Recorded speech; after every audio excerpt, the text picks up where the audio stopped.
para empezar, muchachos, muchachas, yo les di una pregunta o les mandé una pregunta a cada uno de ustedes. Eh, ¿Qué harías si tu casa te despiertan en la madrugada, tu papá, tu mamá, una persona, un adulto que esté o algún familiar contigo en tu casa y te dice, despiértate, la casa está incendiada y tenemos que salir ya, porque la casa está, la sala ya está en llamas, tenemos que salir. Y en esos breves segundos entra el pánico primero, pensaría yo, nunca me he visto en esa situación, gracias a Dios, pero pienso yo que pues primero entra el pánico y luego pues uno empieza a ver a ver alrededor qué hago, qué puedo hacer para poder salir. Les tengo un video que quisiera compartir con ustedes respecto a esto. Eh, Así que déjenme ponérselos aquí. Es de 3 minutos, es de una serie que yo vi y va precisamente con esto. Es para que entremos como en esa situación, que nos visualicemos en esa situación. Así que vamos a ver este video. Imagínense que esos son ustedes.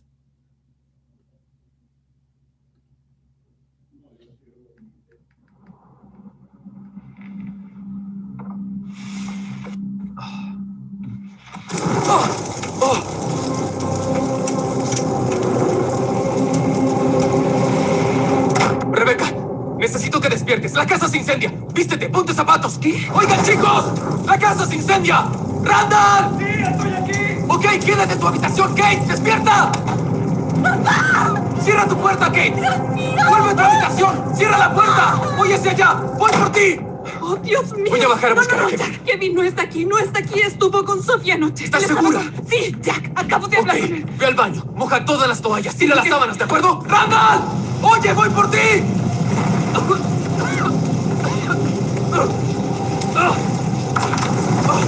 ¿Te pusiste zapatos? Vamos, agáchate. Vamos, camina. Vamos a ir a mi habitación. Quédate cerca. Vamos, vamos, vamos.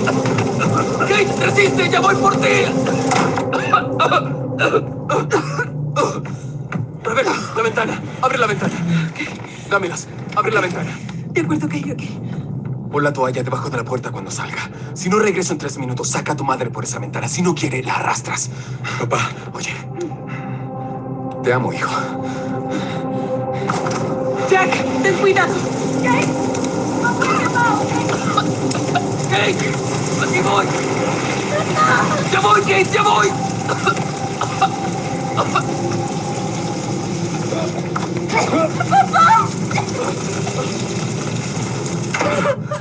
Ok, tenemos que irnos. Ponte esto. Sujétate, ¿de acuerdo? Vamos a cruzar el pasillo. Es muy alto para bajar desde aquí. ¿Lista? Ok, vamos. Dios mío, Dios mío. Papá, por favor. Ok, solo quédate ahí.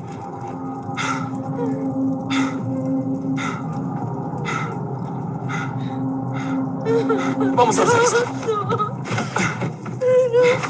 No quiero ir así, por favor. Por favor. Oye, mírame. Voy a sacarnos de esto, ¿sí? Solo mírame. Cálmate. Vamos a salir. Vamos a salir de aquí, ¿está bien? Resiste. Vamos. ¡Vamos! Por favor. Kate, solo respira profundo. Respira profundo, ¿ok?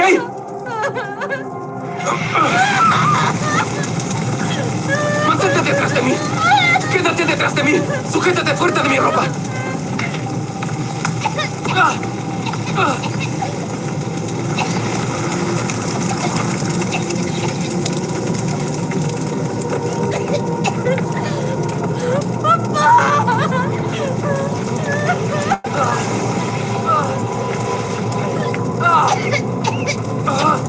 Ok, llegamos. Entra.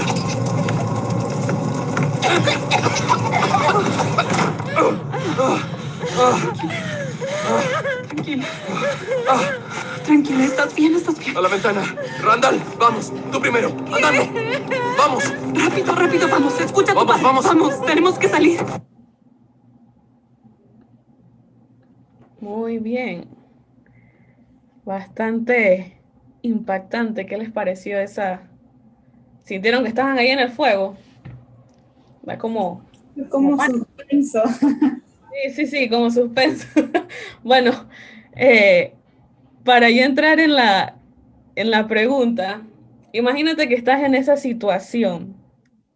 No sé cómo ibas a hacer tú, si ibas a ser como el muchacho, que el muchacho pues estuvo tranquilo, estaba asustado, pero él estuvo tranquilo, hizo lo que el papá le dijo, o como la muchacha que estaba en pánico total.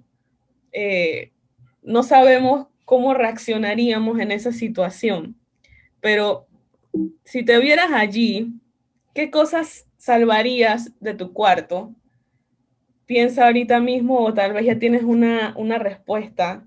¿Qué cosas salvarías? Si es que salvarías algo o no salvarías nada, entrarías como bloqueado, pánico y salgo y punto. Dejo todo y no me importa. O pensarías, ay, voy a agarrar mi celular, no quiero dejar mi celular. Mi computadora cuesta mucho, no quiero dejar mi computadora. ¿Qué harían? ¿Salvarían algo o no salvarían algo, nada de su cuarto?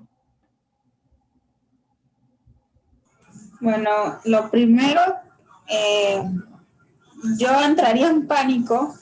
desesperación total y me bloquearía porque es una situación que en la muerte y vida y bueno, lo primero es que yo duermo cerca del celular, quizás tomaría de una vez el celular y voy corriendo por ahí mismo. Ajá. Y así, esa sería mi respuesta. Exacto, pero al final pánico, o sea, no pensarías, ay, voy a agarrar tal cosa. No, no, sería salir de una vez por el miedo. Exacto. ¿Alguien más? ¿O alguien dijo, bueno, yo sí salvaría algo?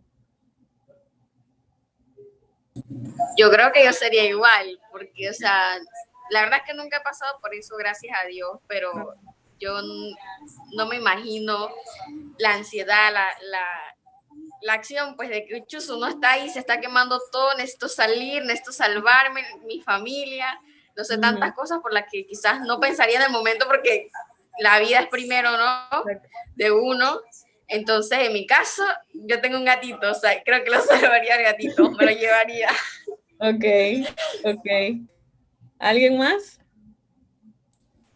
Bueno, yo Yo creo creo. que... Ah, ¿quién va? A ver, No, dale, dale, Daniel. Alberto. No, Dale, no. Alberto, yo voy después. Ah, yo lo primero que haría sería pararme en Ajá, pánico total, pero como tengo dos ventanas, lo primero que haría es ver si puedo quebrar una, porque una es fácil de quebrar y la otra es ya de esas que están selladas.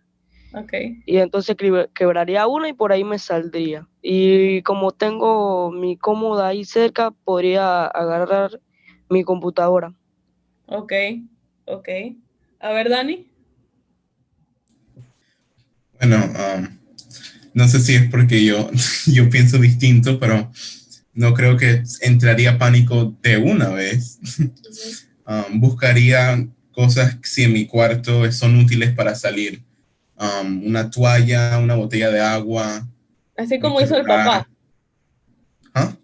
así como hizo el papá en el video. Sí, buscaría algo para cubrirme la boca y las manos, para tocar las puertas Ujú. y cosas así. Ok. Bueno, ahí el papá, gracias a todos por sus comentarios. El papá ahí en ese video fue como un superhéroe, un Superman, porque yo no lo vi paniquear, el hombre se mantuvo concentrado, enfocado, y pues como dije al principio, tal vez realmente no sabemos cómo reaccionaríamos hasta que nos viéramos en esa situación.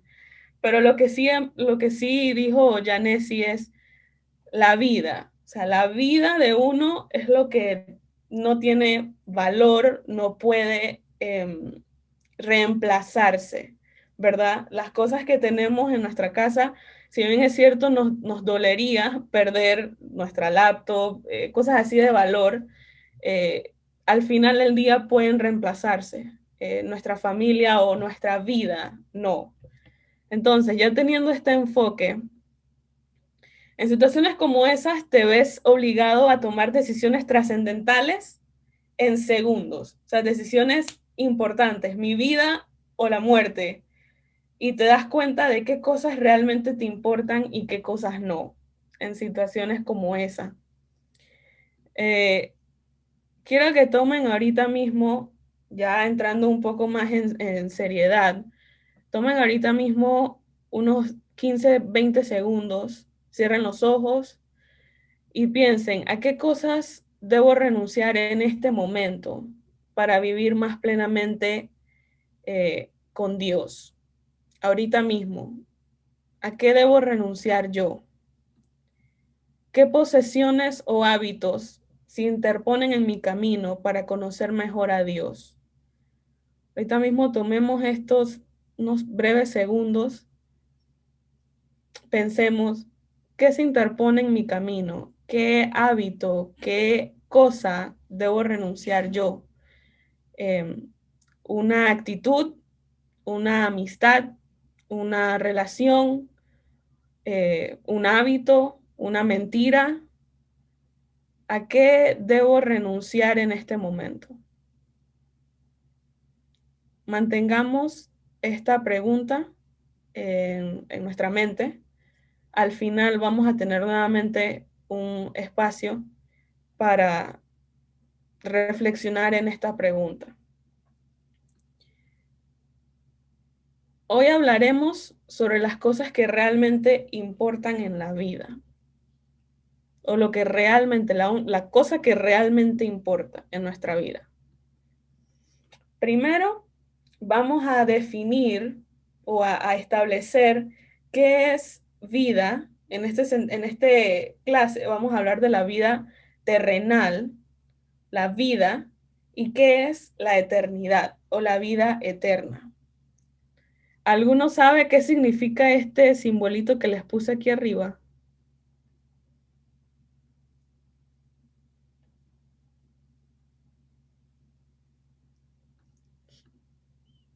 Infinito, ajá. Muy bien, Janesi. El infinito, o sea, sin principio, sin final. Sigue por siempre. Bien, voy a ponerles otro video corto, son como 2 minutos, si no me equivoco. Está en inglés, así que enfóquense en los subtítulos. No miren a la persona que está hablando, enfóquense en los subtítulos para poder captar la idea central del video. Así que vamos a ver.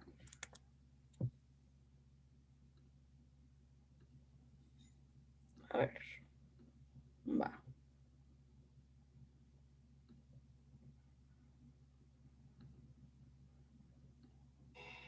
The fact that we believe that there's life after death, that should change everything about our lives. And that's kind of what Hunter figured out. It's like if it was just about this life here, then he had everything going for him. But because he knew there's more than just the here and now, the focus was different.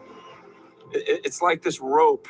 If this rope was a timeline of your existence and it just went on and on and on, then do you see this little red part in the beginning? This would represent your time on earth.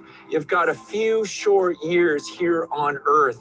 And so many people get caught up on this, like, oh, I can't wait till I get here. I'm going to work all this time so I can really enjoy these years here. And it's like, man, what about the millions and millions of years that come after that? And what the Bible teaches is that what we do during this little brief time here on earth, like James says, it's like a mist. You appear for just a few moments and then boom, you're gone. But what you do during this time on earth will impact how you exist for all of eternity. Jesus says there's things we can do now that we will be rewarded for forever, that anything we sacrifice here during this brief little time will reap the rewards 100-fold forever and ever and ever. And it's because of our belief in what Jesus says. It's because we believe in the resurrection and this new life that's going to come to us, this eternal, everlasting life, that it changes how we live today.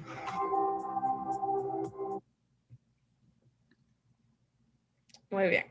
Espero que hayan podido escuchar, leer bien. Sé que a veces pasa un poco rápido, pero A ver, espero que hayan podido captar lo que él quiere explicar. Y vamos a ver. ¿Qué entendieron con lo que él explicó con la soga? ¿Cómo es nuestra vida? A ver si lograron captar cómo es nuestra vida, el ejemplo que él dio con la soga. ¿Cómo él la definió? Que la parte roja que está al principio de la soga era la parte en la que nosotros estamos en la tierra, y eso era, la soga era infinita, millones y millones y millones de años, y nosotros solo estamos en una pequeña porción de esos millones. Ok, excelente. Gracias, Alberto. Vamos a leer rápidamente Salmos 39, 4 al 5. Aquí se los tengo, dice así: Señor, recuérdame lo breve que será mi tiempo sobre la tierra. Recuérdame que mis días están contados y cuán fugaz es mi vida.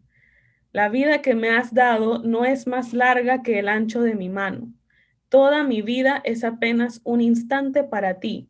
Cuando mucho, cada uno de nosotros es apenas un suspiro. Eso fue lo que la oración que hizo el salmista, el rey David. Y para los jóvenes, para nosotros, para ustedes, no, esta manera de pensar no es un pensamiento que tiene un joven. Un joven no piensa en, ay, mi vida es corta. Los jóvenes usualmente pensamos, uff, o sea, me falta calle, me falta la universidad, me falta casarme, me falta tener mi trabajo, me falta comprar mi carro, me falta tener mi casa y tener y tener y tener. Así es como pensamos los jóvenes. No es un pensamiento que viene de nosotros pensar así. Usualmente ya los señores mayores son los que piensan, oh, la vida es corta. Los abuelos son los que nos están diciendo, disfruta, la vida es corta. Siempre son ellos los que piensan de esta manera. Pero les quise traer este pasaje para recordarnos que nosotros tenemos que estar anuentes y estar conscientes de esto. Nuestro tiempo sobre la tierra es breve, es corto. Ustedes saben que para el ser humano la vida, ¿cómo se dice? Los años que el ser humano vive son como 80, 90. Hay personas que llegan a 100, 110 años y eso es bastante. Pero la edad promedio de un ser humano son 80 años, 90 años. Eso es la edad promedio de un ser humano. Y ahorita viéndolo nosotros, wow, o sea, 80 años es mucho.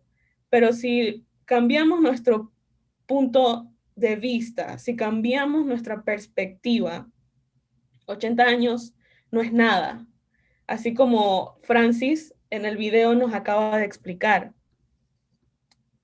Nos enfocamos, aquí les traje más o menos la soga, nos enfocamos en este pedacito que es nuestra vida terrenal y se nos olvida pensar en todo esto que queda, la vida eterna.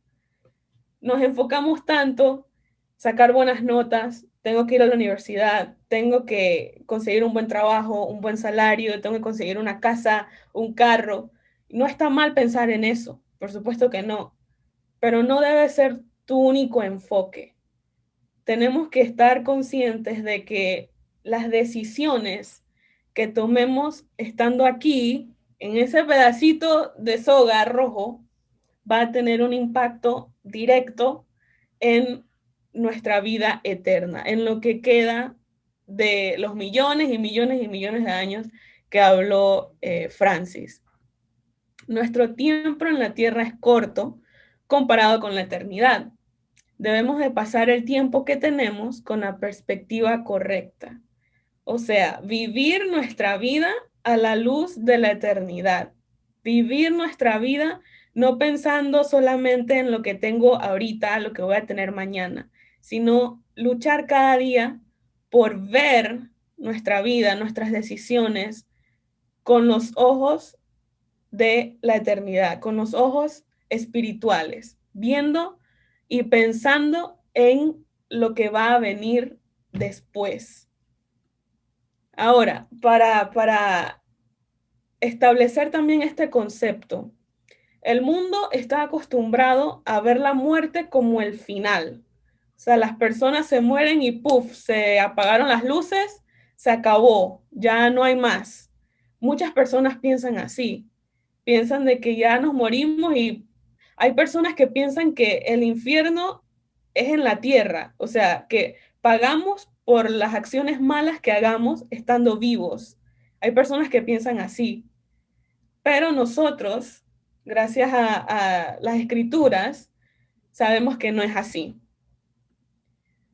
Y ahora vamos a aclarar otro concepto también. Cuando pensamos en vida eterna, pensamos cuando me muero.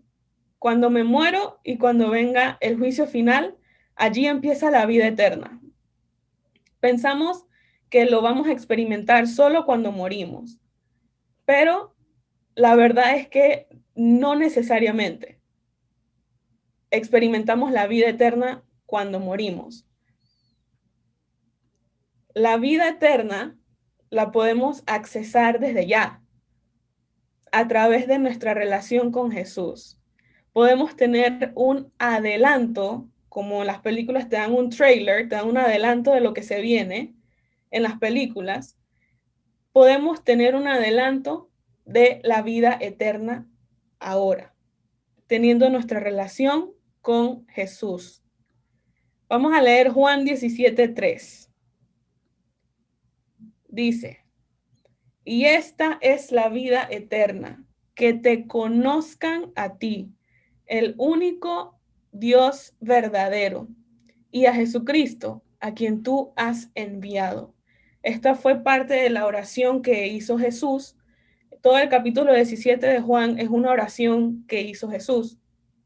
Y aquí Jesús dice: esta es la vida eterna, que te conozcan.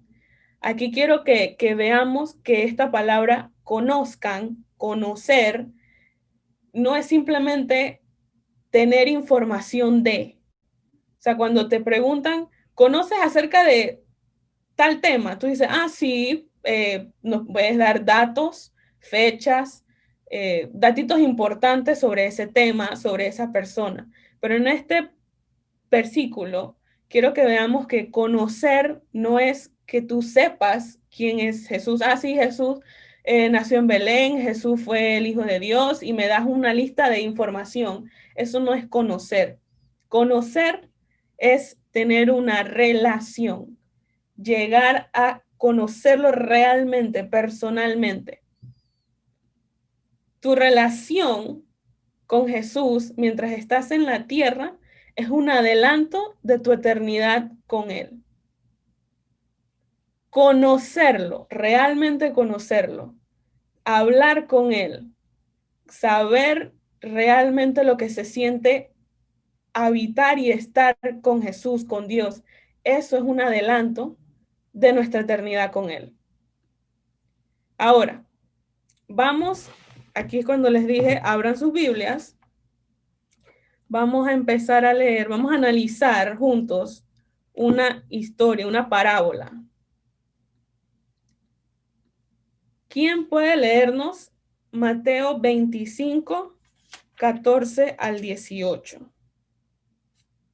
Antes de que, mientras lo están buscando, les voy a hacer para que entendamos el contexto de esta parábola. En el capítulo 24, o sea, el capítulo anterior a este, los discípulos le preguntaron a Jesús: Jesús, Señor, Maestro, danos o dinos qué señal vamos a ver cuando tú vengas de regreso. ¿Qué señal vamos a ver para decir, oh, este ya es el fin del mundo, ya viene Dios, viene el juicio final? ¿Cuál es esa señal? Jesús procede a explicarles, a darles parábolas para que ellos entendieran. El resumen de lo que Jesús les dijo es: yo voy a volver. Eso es cierto, yo voy a volver, pero ni ustedes ni yo sabemos cuándo va a ser eso. Solo Dios, el Padre, sabe la fecha, la hora, cuando yo voy a volver. Eso es el contexto del capítulo anterior. Entonces viene Jesús y les empieza a contar esta parábola. Mateo 25, 14 al 18. ¿Quién lo tiene para que por favor nos lo lea? Mateo 14 a Mateo 25, 14 al 18. Ajá, correcto. Porque el reino de los cielos es como un hombre que yéndose lejos llamó a sus siervos y les entregó sus bienes. A uno dio 5 talentos, y a otro 2, y a otro 1, y a cada uno conforme a su capacidad, y luego se fue lejos. Y el que había recibido 5 talentos fue y negoció con ellos y ganó otros 5 talentos. Asimismo, el que había recibido 2 ganó también otros 2, pero el que había recibido 1 fue y cavó en la tierra y escondió el dinero de su señor. Ok, gracias. Hazme ahí un resumen, Alberto, en tus palabras. ¿Qué pasó en esto que acabas de leer? ¿Qué pasó? Usando tus palabras. Que el que había tenido 5 talentos tuvo la misma cantidad que le dio Jesús, que le dio el reino, Ajá. y el que tenía 2 tuvo 2 más, pero el que tuvo 1 no pudo conseguir más. Ok, Lo escondió, lo por decir. escondió. Exacto. Muchas gracias. Así mismo. Ahora, antes de seguir, les voy a dar qué es un talento. Cuando nos dicen talento, pensamos en nuestros dones, nuestras habilidades, ¿no? Pero en este contexto, talento era una moneda, o sea, era dinero. No sabemos exactamente cuánto equivalía un talento, pero los estudiosos de la Biblia dicen que un talento, uno, equivalía el salario de un trabajador a lo largo de 20 años. O sea, si un trabajador, un obrero de construcción, un trabajador salario mínimo, guardaba todo su salario por 20 años, eso equivaldría a un talento. ¿Qué nos da a entender esto? Que esto era mucha, mucha plata. Estamos hablando de, si tenías un talento, imagínate, 20 años de trabajo, ¿cuánto es eso?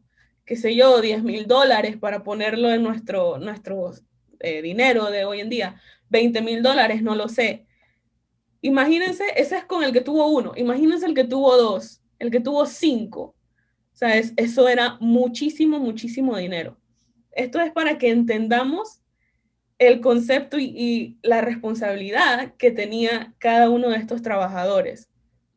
Ahora, cambia su perspectiva al saber cuánto vale un talento, porque lo leímos ahorita y dijimos, 1, tal vez pensamos, eso es un cuara o es un centavo. Ahora que entendemos cuánto realmente valía un solo talento, cambia su manera de ver esta historia o esta parábola. Dice Allison, sí. Sí, yo pienso que sí, porque ahora estamos viendo que, o sea, vamos a tomarlo más en serio, no estamos hablando de un centavo o 10 centavitos, estamos hablando de muchísimo, muchísimo, muchísimo dinero, tal vez más del que veamos en toda nuestra vida, muchísimo dinero. Ahora, como explicó Alberto, el tercer siervo enterró su talento. A él le tocó 1 solamente, él lo enterró. Ahora, ¿por qué creen? Les pregunto, a ver si Dani me puede responder. ¿Por qué crees que el tercer siervo enterró ese talento que recibió? Bueno, como dice la historia de que el primer siervo y el segundo siervo negociaron y consiguieron más. Entonces, lo que yo creo es que quizás este hombre, como lo dice al final, que sabía lo terrible que era el maestro y quizás no confiaba en sus propias habilidades de negociar y temía perderlo. Entonces, por eso lo escondió. O quizás también era solo por no querer trabajar en ese tiempo y no se enfocó en que vendría y pensó que sería suficiente solo tener en sí lo que le dio y no querer más. Ok, gracias. ¿Algún otro tiene una idea? ¿Por qué creen que este siervo enterró ese talento que recibió?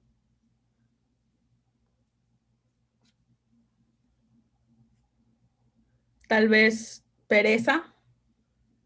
Dijo, ay, voy a tener que trabajar. No, ya me voy a guardarlo ahí, yo se lo devuelvo y digo, el jefe no se va a enojar si yo le regreso lo que él me dio. No le estoy quitando dinero. O tal vez tuvo miedo, como dijo Dani. Vamos a verlo más adelante en la historia porque nos falta la historia. Así que tengamos ahí, piensen, ¿por qué creen que él lo enterró? A ver, ¿quién tiene para seguir del 19 al 28? Continuar en la lectura, por favor. Del 19 al 28. Yo. Después de mucho tiempo vino el señor de aquellos siervos y arregló cuentas con ellos. Y llegando el que había recibido 5 talentos, trajo 5 talentos diciendo, Señor, 5 talentos me entregaste, aquí tienes, he ganado otros 5 talentos sobre ellos. Y su señor le dijo, bien, buen siervo y fiel, sobre poco has sido fiel, sobre mucho te pondré, entra en el gozo de tu señor. Llegando también el que había recibido 2 talentos, dijo, Señor, 2 talentos me entregaste, aquí tienes. He ganado otros 2 talentos sobre ellos. Su señor le dijo, bien, buen siervo y fiel, sobre poco has sido fiel, sobre mucho te pondré. Entra en el gozo de tu señor.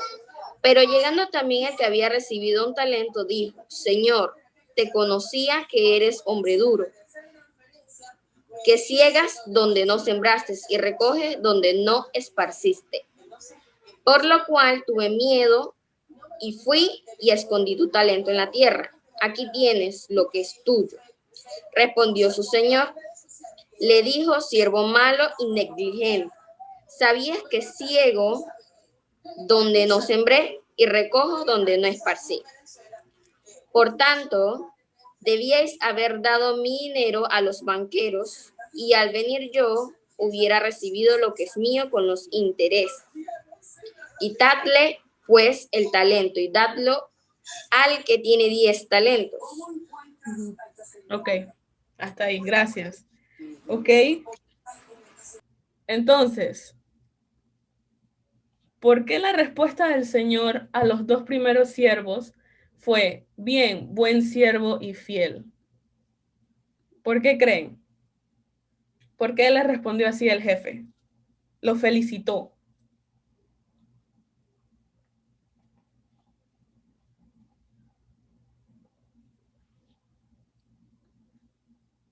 A ver, aquí está Aarón. A ver, Aarón, ¿por qué crees que el jefe los felicitó a ellos? Pues porque hicieron un gran esfuerzo y como él le dio sus bienes como símbolo de que confiaba en su siervo y pues hicieron bien el trabajo, los 2 primeros. Ok, exacto, gracias. Segunda pregunta, ¿qué diferencia hay entre lo que el tercer siervo le contestó al Señor y lo que los 2 primeros siervos le dijeron al Señor? ¿Cuál fue la diferencia en las respuestas de los trabajadores al jefe?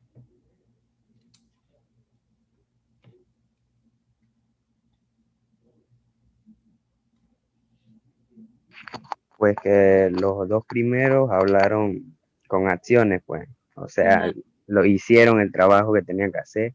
En cambio, el último empezó a dar excusas primeramente sin haber dado lo que había hecho, que por cierto no había hecho nada, solo esconderlo. Así mismo es, Aarón. Diste la palabra exacta. El tercer siervo dio excusas. Eso fue lo que él hizo. Se vivió excusando de por qué, mire, jefe, es que Chuleta, yo sé que usted es un jefe así bien tough, usted es un jefe bien duro y Chuleta, me dio miedo. Usted, mire cómo él dice, yo sé que usted cosecha donde no ha sembrado y recoge donde no ha esparcido. O sea, este empleado, este trabajador, conocía perfectamente a su jefe, lo conocía a la perfección y le dijo, tuve miedo y fui y lo escondí, lo guardé. Les pregunto, ¿alguna vez tú has dicho alguna excusa para justificar que no hayas hecho algo o que no hayas cumplido una orden? A maestros, tus padres, no sé, un abuelo, si han tenido un trabajito ahí en el verano, ¿alguna vez has hecho una excusa? Yo puedo decir que sí. Y que es que se me olvidó la tarea, se me quedó la cartulina, que es la clásica, se nos quedan las cartulinas, y ay, Chuleta, mire, es que ayer no tuve tiempo de ir al chinito, no pude, profesora, yo se la traigo mañana, profesora, sin falta. Y miren, muchas veces, o a veces, tenemos excusas válidas. Hay veces que de verdad pasó algo y no pudimos cumplir. Hay veces que sí, pero muchas veces usamos excusas para taparnos, para justificar o tratar de justificar que no hicimos algo o que no cumplimos con algo. ¿Qué es lo que pasa con ese punto? El tercer siervo le dijo, conocía perfectamente a su jefe, como les dije, y la respuesta del jefe, que es nuestra siguiente pregunta, ¿por qué responde el señor o el jefe a su tercer sirviente, al último, siervo malo y negligente? ¿Te parece que fue justo y por qué? Pero les voy a volver a leer el versículo 26, que es la respuesta del jefe al tercer siervo. Le dice, siervo malo y perezoso. Esta es en mi versión. Así que sabías que cosecho donde no he sembrado y recojo donde no he esparcido. Pues debías haber depositado mi dinero en el banco para que a mi regreso lo hubiera recibido con intereses. O sea, aquí lo que el jefe le está diciendo, tú me conoces, tú sabes cómo yo soy, y ni así hiciste algo por darme a mí más dinero. Yo por eso te encargué el talento, para que me dieras más dinero. Ni siquiera porque sabías cómo yo era, sabes que yo soy tough, sabes que yo busco donde no sembré, sabes cómo soy, y ni siquiera por eso hiciste algo. ¿Qué creen? ¿Fue justo o fue injusto? ¿Y por qué? El jefe con el tercer siervo. ¿Fue justo o fue injusto?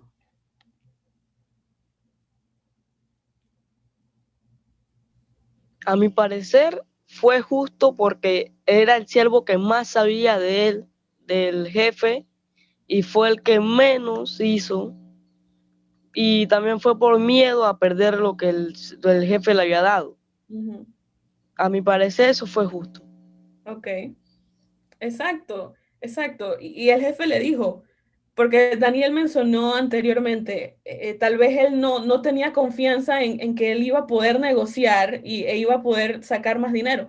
Pero miren lo que dijo el jefe, pudiste haberlo por lo menos depositado en el banco. O sea, en el banco iba a estar igual de seguro que enterrado en la tierra, pero en el banco iba a tener intereses. O sea, el mismo banco me iba a dar más dinero. O sea, ni siquiera pudiste haber hecho eso. Así que yo también concuerdo con Alberto, que dijo sí, o sea, esa respuesta del jefe fue justa, porque, como dijo Alberto, me conocías. O sea, dijo el jefe, tú sabes cómo soy. Y ni por eso, o sea, no buscaste nada por hacerte. Lo enterraste y vamos a pensar, vamos a visualizarnos al siervo en la piscina, o sea, relajado, en vacaciones, los otros viendo ahí qué hacemos, qué podemos hacer para conseguir más dinero, porque que no se nos dice exactamente qué hicieron los otros siervos, pero hicieron algo y le trajeron más dinero a su jefe. Pero este lo enterró y se olvidó de eso, relajado. Entonces, ¿qué aprendemos de esta parábola? Esta parábola nos recuerda que en Jesús tenemos un Señor que se ha ido, pero regresará, así como el Señor de esta parábola. El Señor les entregó, se fue, no les dijo cuándo iba a volver, pero volvió. Ellos sabían que el jefe iba a regresar. Jesús es ese Señor que se ha ido, pero va a volver. Y Jesús, al igual que ese Señor, ese jefe, no nos ha dejado ociosos, no nos ha dejado sin responsabilidades. Él no nos ha dejado, siéntate ahí en la sombrita, espérame, yo vuelvo. No te preocupes, relájate, yo vuelvo. Tú quédate ahí tranquilo. Jesús no nos ha dejado así. Vamos a terminar, nos quedan 2 versículos de esta parábola, del 29 y el 30. Se las voy a leer desde aquí. Dice, este es el jefe hablando, porque a todo el que tiene se le dará más y tendrá en abundancia. Al que no tiene se le quitará hasta lo que tiene. Y a ese siervo inútil échenlo afuera, a la oscuridad, donde habrá llanto y rechinar de dientes. Miren cómo le dice al final, este siervo inútil, o sea, este siervo no me sirvió para nada. Dios nos ha dado aptitudes, pasiones, dones únicos. Dios, más que esto, te dio la vida. Pensemos eso como nuestros talentos, las monedas que tenían, el dinero que tenía este siervo, estos 3 siervos. Dios ha invertido en nosotros para que nosotros podamos servirlo e invertir en su reino aquí en la tierra, en su iglesia. Así que Jesús no es que nos dejó aquí en la tierra sin hacer nada. Al bautizarnos, recibimos el Espíritu Santo. A través del Espíritu Santo podemos ir trabajando en nuestras habilidades, en nuestras aptitudes, en nuestros dones, en nuestra propia vida, para poder servir e invertir eso, multiplicar eso que Dios nos ha dado, así como los 2 primeros siervos hicieron. La verdad es que muchos de nosotros somos como ese tercer siervo. Escondemos debajo de la tierra las cosas que el Señor nos ha dado. Las escondemos de otros. Al hacerlo, nos perdemos la vida que Dios nos tiene reservada. Nuestra meta debería ser vivir como siervos sabios, tomar lo que Dios ha invertido en nosotros y hacer que se multiplique en otros. No seamos como el tercer siervo que, a pesar y después de la regañada que el jefe le dio, terminó diciendo siervo inútil y lo echó, lo sacó. Pensemos y recordemos que Dios es ese jefe. Y así como el jefe es amoroso y el jefe nos perdona, asimismo Dios exige cuentas. Y Dios, tenemos que rendirle cuentas a Él. Y así Dios, si ve nuestro registro, nuestro estado de cuenta y dice, siervo inútil, no serviste, no hiciste nada con lo que te di, sea 1, sea 5, no hiciste nada con lo que te di. Y lo echó. Esa es la historia, ese es el resultado de este siervo que no trabajó, no hizo nada.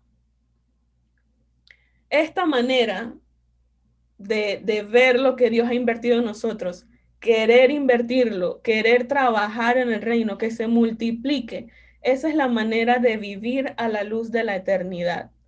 Viviendo ese corto tiempo que tenemos aquí en la tierra, vivirlo a la luz de la eternidad. Pero ahora, ¿cómo exactamente yo puedo hacer eso de multiplicar lo que Dios ha hecho en mí? ¿Cómo yo puedo servir, invertir, conseguir intereses, como le dijo el jefe al tercer siervo? ¿Cómo yo puedo hacer eso? Vamos ahora, no tenemos mucho tiempo, así que vamos es nada más a mencionar.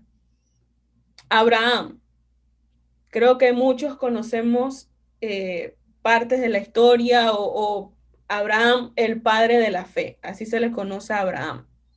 Ahora, Abraham pasó por muchas fases, muchas situaciones en su vida.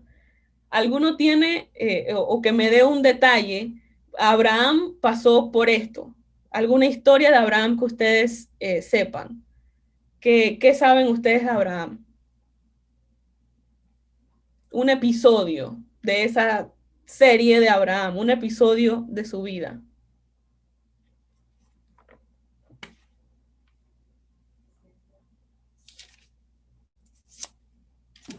Bueno, cuando tuvo que hacer el sacrificio de su hijo Isaac, que Dios lo mandó a hacer eso.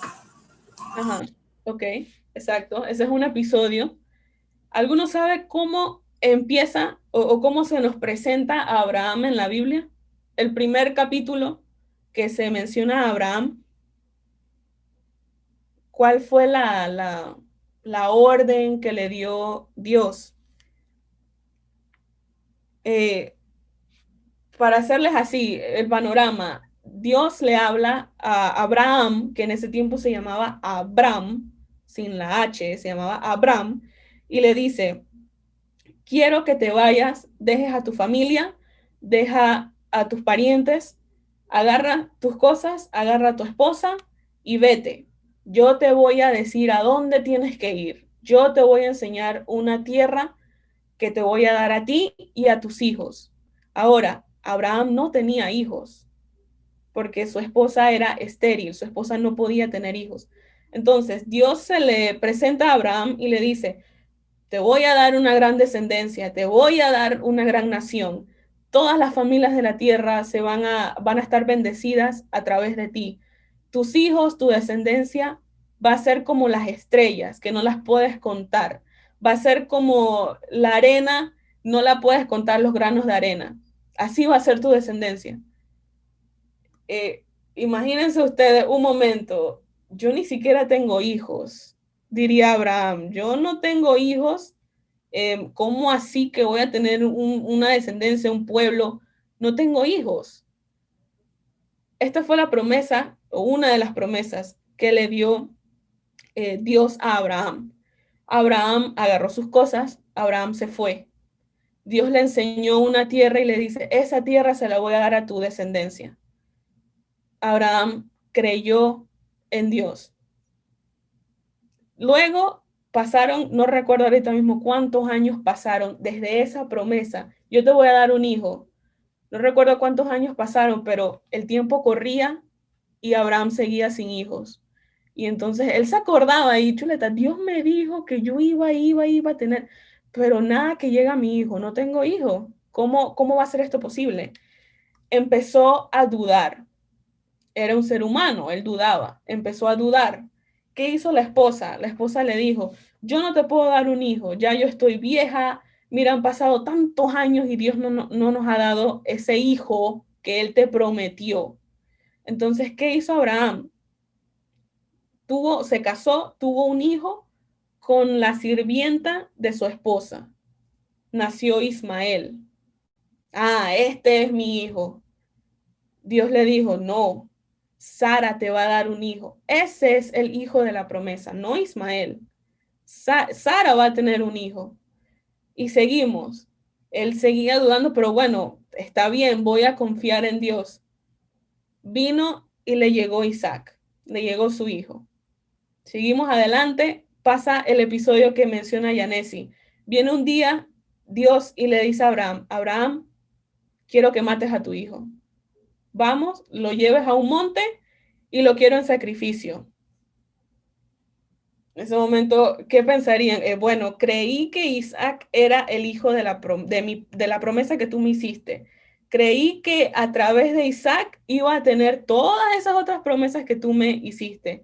¿Cómo quieres entonces ahora que yo mate a Isaac? Eso es lo que pensaríamos, ¿no? Como seres humanos. Pero ¿qué hizo Abraham? Abraham de madrugada se despertó, tomó a su hijo, le dijo, vamos, Isaac, que vamos a ir a adorar a Dios. Vamos. Empiezan. Isaac en el camino le pregunta, papá, no veo que traigas un cordero, ¿qué es lo que vamos a ofrecer en sacrificio? ¿Qué le decía Abraham? Dios proveerá. Seguimos caminando. Isaac nuevamente le pregunta, Dios, papá, no veo el animal, ¿qué vamos a sacrificar? Dios proveerá. Y así seguimos. Cuando llegaron allá arriba al monte, ponen el altar, recuerdan, eran un poco de piedras juntas, ponen el altar, y entonces Abraham le dice, bueno, tú eres el sacrificio, acuéstate. Abraham con mucho dolor, no pensemos que era fácil, no somos padres, pero debemos suponer, este era su hijo, no era fácil para Abraham, pero Abraham creía tanto en el poder de Dios que Abraham creía que Dios iba a resucitar a Isaac. Hasta allá iba su fe. Imagínense, en ese tiempo no se hablaba de resucitar Jesús, faltaban miles de años para que naciera Jesús. Pero Abraham tenía esa manera de pensar, esa manera de ver las cosas a la luz de la eternidad. Y eso, a lo largo de su vida, lo ayudó a tomar sus decisiones. ¿Cuál fue la parte? Aquí teníamos que irnos en grupos, pero no da tiempo. Pero de lo que les conté de la historia de Abraham, y la cual no es toda, en muchos otros episodios de la historia de Abraham, ¿creen que fue difícil para Abraham confiar en Dios? Primero en lo de su hijo. Él ya era anciano, su esposa era anciana, era estéril. ¿Creen que era difícil que le dijera, vas a tener un hijo? Hablando humanamente, pensamos que sí, fue difícil. Debe ser difícil. Igual cuando iba a sacrificar a Isaac. ¿Fue difícil para Abraham confiar en Dios? Me imagino que sí, claro, porque la muerte es la muerte. O sea, no podemos resucitar a nadie, pensamos nosotros. Pero Abraham confiaba en que Dios algo iba a hacer, algo trascendental, algo que él no podía concebir, e iba a devolverle a su hijo. Miren, en Hebreos 11, 8 al 16, y ya vamos a ir terminando. Hebreos 11, 8 al 16. Aquí también nos va contando la historia de Abraham. En Hebreos 11 se narran los héroes de la fe, muchos personajes de la Biblia y su fe. Ahora, hablando de Abraham, dice, voy a leer, por la fe Abraham, cuando fue llamado para ir a un lugar que más tarde recibiría como herencia, obedeció y salió sin saber a dónde iba. Por la fe, se radicó como extranjero en la tierra prometida y habitó en tiendas de campaña con Isaac y Jacob, herederos también de la misma promesa, porque esperaba la ciudad de cimientos sólidos, de la cual Dios es arquitecto y constructor. Por la fe Abraham, a pesar de su avanzada edad y de que Sara misma era estéril, recibió fuerza para tener hijos, porque consideró fiel al que le había hecho la promesa.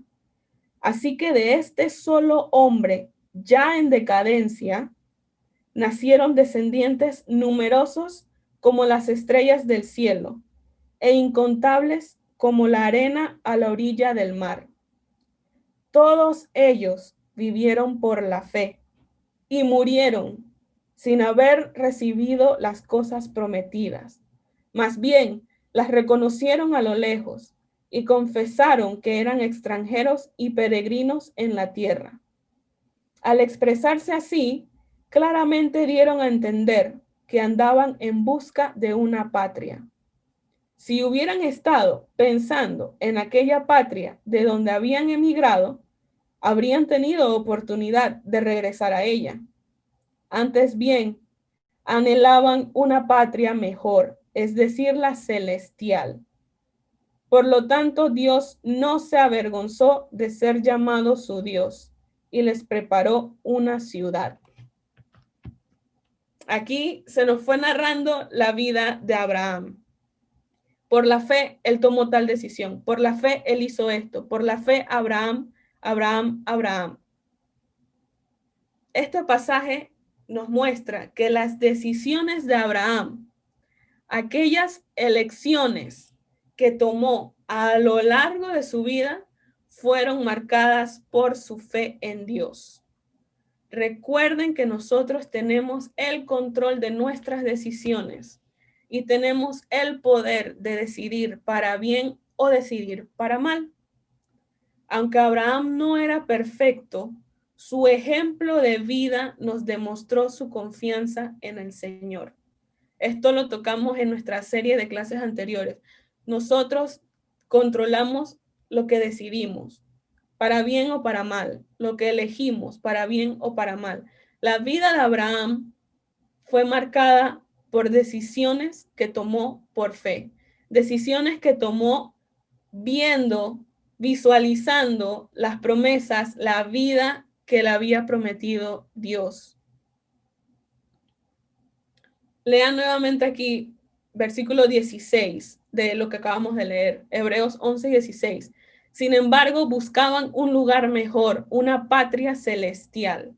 Por eso Dios no se avergüenza de ser llamado el Dios de ellos, pues les ha preparado una ciudad. Esto me da a entender que hay personas de las cuales Dios se avergüenza de ser llamado Dios. Yo no lo sé. Este pasaje me lleva a pensar eso, no lo sé. Pero de Abraham, Dios no se avergonzó de ser llamado su Dios. Porque cuando vemos a lo largo de las escrituras, los profetas, cuando hablaban de Dios, decían Dios, el Dios de Abraham, el Dios de Isaac, el Dios de Jacob. Así era conocido Dios, como el Dios de Abraham. Dios no se avergonzó de ser llamado el Dios de Abraham. Abraham vivía a la luz de la eternidad. Le costaba mantenerse fiel, claro, porque era humano, no era perfecto, era como tú y como yo. Pero Abraham tenía fe en el futuro que Dios le había prometido. Abraham decidió mantenerse fiel. ¿No quisieras que al final de tu vida la gente hablara así de ti? Que la gente diga, sí, claro, no era perfecto, tenía sus defectos, tenía sus luchas, pero al final del día luchaba, decidía cada día mantenerse fiel y veía las cosas con una perspectiva diferente. Romanos 12:1 dice, amados hermanos, les ruego que entreguen su cuerpo a Dios por todo lo que él ha hecho a favor de ustedes. Que sea un sacrificio vivo y santo, la clase de sacrificio que a Él le agrada. Esa es la verdadera forma de adorarlo. Hace un momentito les pregunté, ¿cómo entonces yo puedo invertir eso que Dios ha puesto en mí? ¿Cómo yo puedo invertir para construir, para multiplicar eso que Dios ha puesto en mí? Siendo un sacrificio vivo. Mientras estamos en la tierra, ¿qué puedo hacer para contribuir en el reino de Dios? Ser un sacrificio vivo. Nosotros conocemos a Jesús como el sacrificio vivo, el sacrificio perfecto, vivo. Romanos 3:25 dice, Dios ofreció a Jesús como el sacrificio por el pecado. Las personas son declaradas justas a los ojos de Dios cuando creen que Jesús sacrificó su vida al derramar su sangre. Ese sacrificio muestra que Dios actuó con justicia cuando se contuvo y no castigó a los que pecaron en el pasado. Jesús fue el sacrificio. Gracias a ese sacrificio es que nosotros podemos ser entonces sacrificio vivo ahora. Jesús fue sacrificado en la cruz. Gracias a eso damos nuestra vida como sacrificio vivo. Esto significa que yo debo decidir no vivir como vive el mundo. ¿Recuerdan el mundo definimos en la serie de clases anteriores, el mundo es esa manera de pensar, esa manera de vivir, esa forma de actuar de las personas que no se han entregado a Dios. Nosotros hemos decidido vivir vidas transformadas, que nuestra perspectiva, que nuestra forma de ver las cosas sea moldeada por lo que Cristo ha hecho por nosotros. Y decidimos enfocarnos en una eternidad con Dios. Así es como nosotros multiplicamos eso que Dios ha invertido, ese talento, sea 5, como le dio a uno de los trabajadores, o sea 1. Dios ha invertido mucho, porque ya sabemos cuánto valía un talento. Dios ha invertido mucho en cada uno de nosotros. Y nosotros debemos entonces ser ese sacrificio vivo, constante, todos los días. Vivir moldeados, enfocados en una eternidad con Dios. Ahora, esta es nuestra conclusión. Piensen en su vida. Piensen en un aspecto en el que aún no están viviendo a la luz de la eternidad. Como les pregunté al principio, tal vez es cómo inviertes tu tiempo, tal vez es una relación, tal vez es una amistad, es una actitud, es algo que debes renunciar, un hábito, una mentira, doble vida, actuar de una manera aquí, actúo de una manera diferente frente a otras personas, frente a mi familia, frente a la iglesia, a mis amigos, soy otra persona. ¿Qué es lo que yo debo renunciar? Ahorita mismo cerremos los ojos, reflexionen, cada uno de ustedes, tomen un tiempo, pídanle a Dios que les dé sabiduría y voluntad. Sabiduría para reconocer qué es lo que estoy haciendo mal, en qué tengo que mejorar, en qué necesito ayuda. Y pedir la voluntad para empezar a vivir ese aspecto, esa área de mi vida a la luz de la eternidad. Vivir como Abraham. No soy perfecta, no soy perfecto, pero como Abraham decido enfocarme y ver más allá que ese pedazo de soga, ese pedacito rojo, y decido ver más allá. Eso es lo que cada uno de nosotros debe de desear. Debemos de enfocarnos para poder empezar a gozar la vida eterna desde ya y no cuando morimos. La vida eterna se goza desde ya, en nuestra relación con Dios, viviendo a la luz de la eternidad, entregando nuestra vida, enfocándonos en las cosas celestiales y no solo en las cosas terrenales. Ahora, como tarea, vamos a memorizar Juan 17:3. Todos. La otra semana, todos lo vamos a decir. Juan 17:3. Cuando dice, esta es la vida eterna, que te conozcan a ti y a mí que me has enviado. Vamos a memorizarnos Juan 17:3. Es corto y es un pasaje que todos debemos de tener presentes siempre. Entonces, muchachos, la próxima semana la clase se llama Destino Final. No es como las películas. Destino Final. El próximo sábado a las 5 de la tarde. Así que, gracias muchachos por su atención. Les dejo ahorita el espacio si tienen alguna pregunta, algún comentario, qué aprendieron. Díganme en una palabra, bueno, Abigail, aprendí tal cosa. ¿Qué aprendimos en esta clase? ¿Qué se llevan de esta clase? Los escucho, muchachos, para entonces terminar.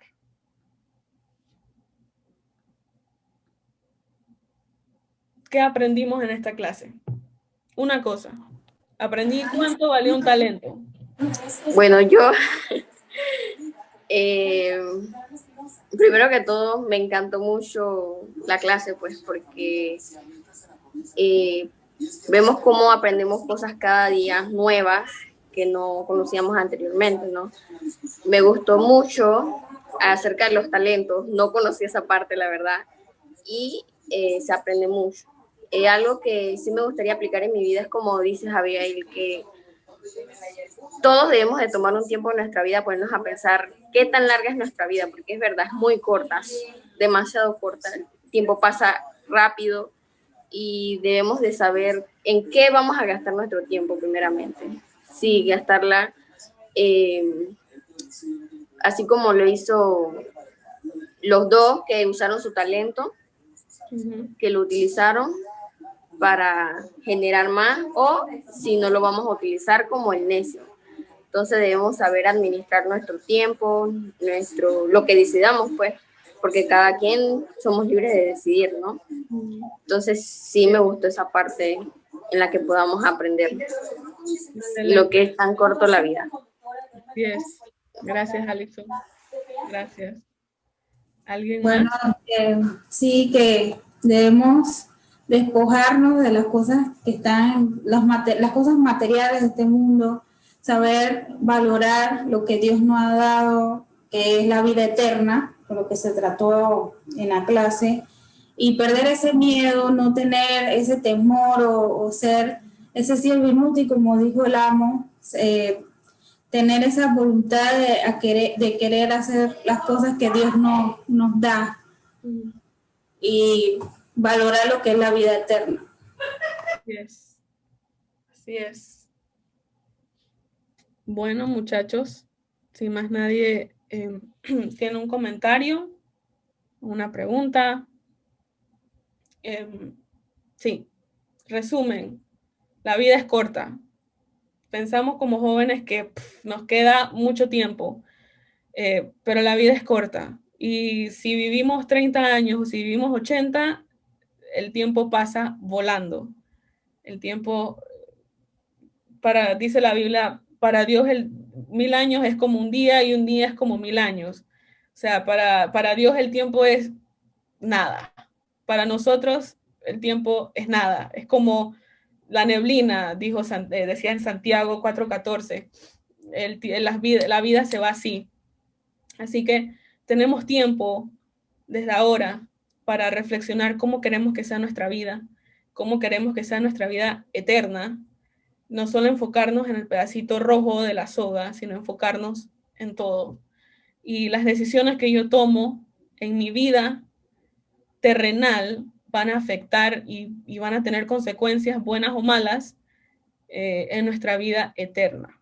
Así que esa es la idea central que quisiera que todos se lleven. Gracias por estar conectados aquí, muchachos. Espero que todos hayamos aprendido algo, que no haya sido aburrida, que hayan entendido, aprendido. Así que voy a pedirle a ver si Dani puede hacernos la oración final para ya despedirnos. Y los espero el próximo sábado a las 5 de la tarde igual.